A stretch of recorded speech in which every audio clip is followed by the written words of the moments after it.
In this video, we're going to talk about summarize and organize data. This is objective 2.3, and this objective deals with spark lines, outlines, subtotals, and conditional formatting.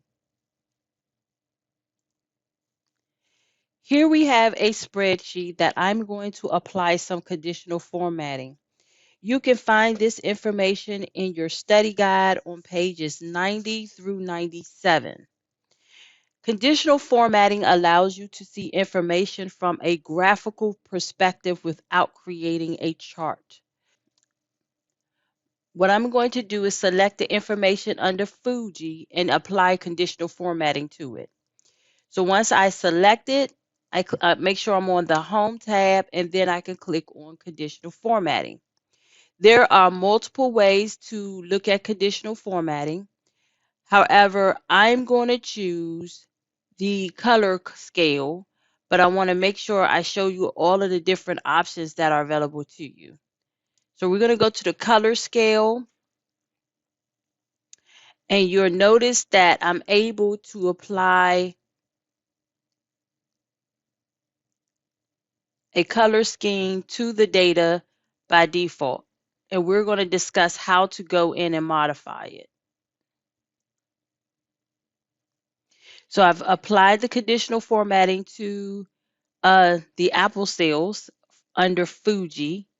And now I'm going to apply my special condition to it by going into conditional formatting and clicking on Manage Rules. And now I'm going to click on Edit the Rule. When I edit the rule, I see that I can also change the icons to an icon set or bar set, a data bar set. I think I'm going with an icon set because we're going to change it just a little bit.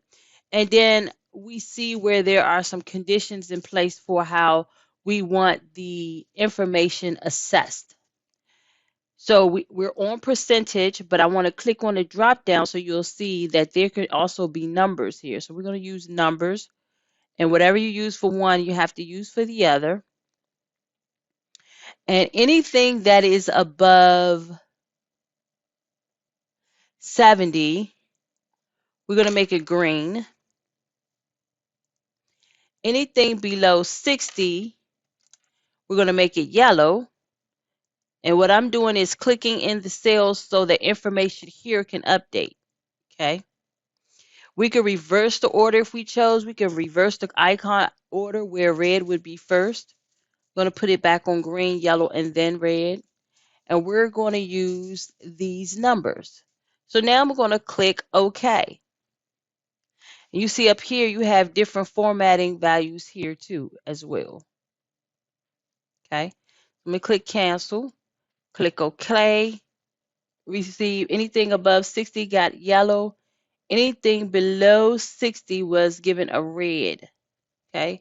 So that's how you can apply conditional formatting. I'm going to apply it one more time here. Home tab, conditional formatting. Let's go ahead and use the color scale here. We'll have to change the text to black. And now let's go back to the conditional formatting and put some parameters around it. So let's go here, click edit.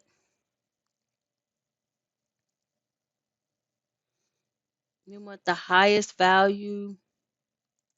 Midpoint value, we want it to be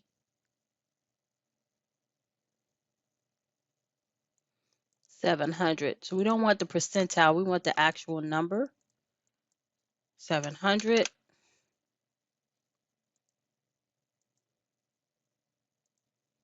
Number. The hot maximum, we're going to put it at 865. And the lowest we're going to put the number at 0. And then click apply. And what we saw was that the scale changed based on the values of the number.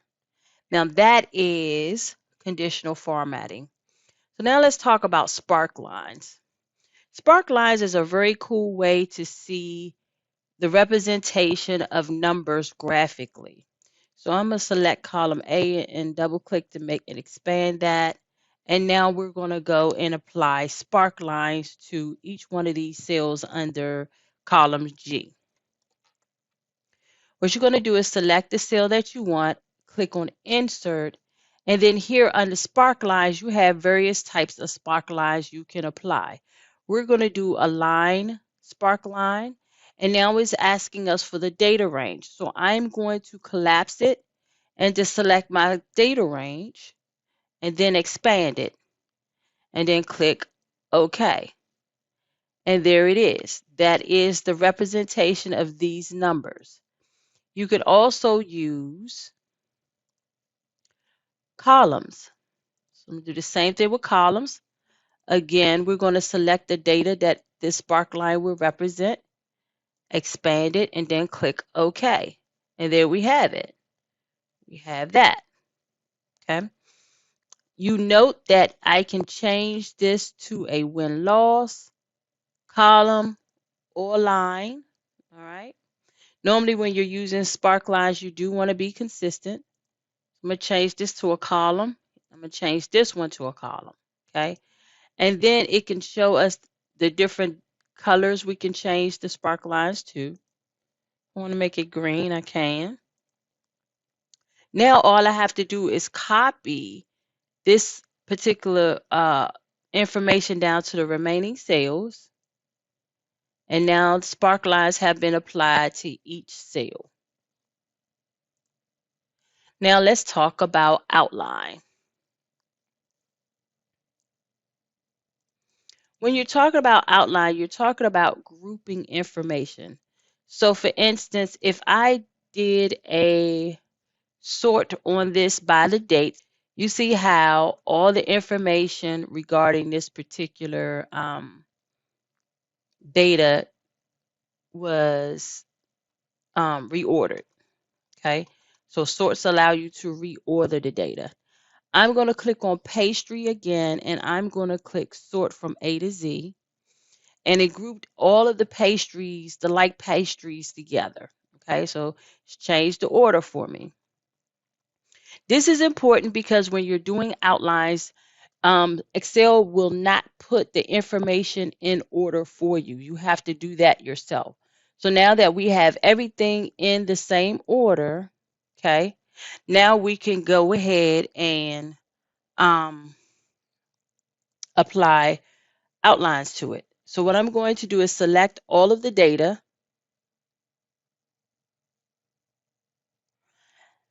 Then I'm going to click on data. And over here in the outline group, I have groupings, ungroups, and subtotal. We're going to work with subtotal. So now it's asking me, okay, what do you want to, where do you want the change to occur? We want the change to occur at every pastry. And we want the average amount that was spent. And we're going to calculate the average from the price. We're going to also take off the page break in between each one. Okay.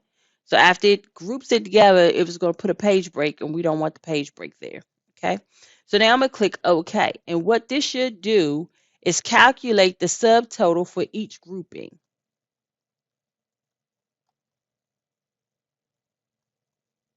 Here we go.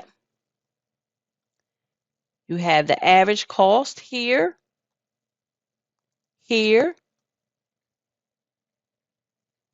here. So you have the average cost for each grouping. And that's how you use the outline. Okay.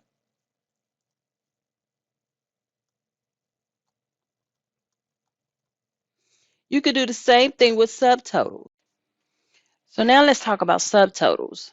So you see in the outline group, which is also on the data tab, I can request a subtotal. So what I'm going to do is put my cursor inside the group, and I'm going to make sure everything is in the proper order. So we got it organized by the type of pastry. All right. I'm going to actually reorder this by the date. So let's reorder this by the date so we could just see something different from A to Z. So now we have it reordered by the date. Okay. So what we're looking for is the subtotal based on the date. So what we're going to do is click on data, go to subtotal, and here's where we're going to make our changes. According to the date, we're still looking at the price and we want the sum. So here we go. We're actually going to include a page break between the groups for this one. So here we go. Let's click OK.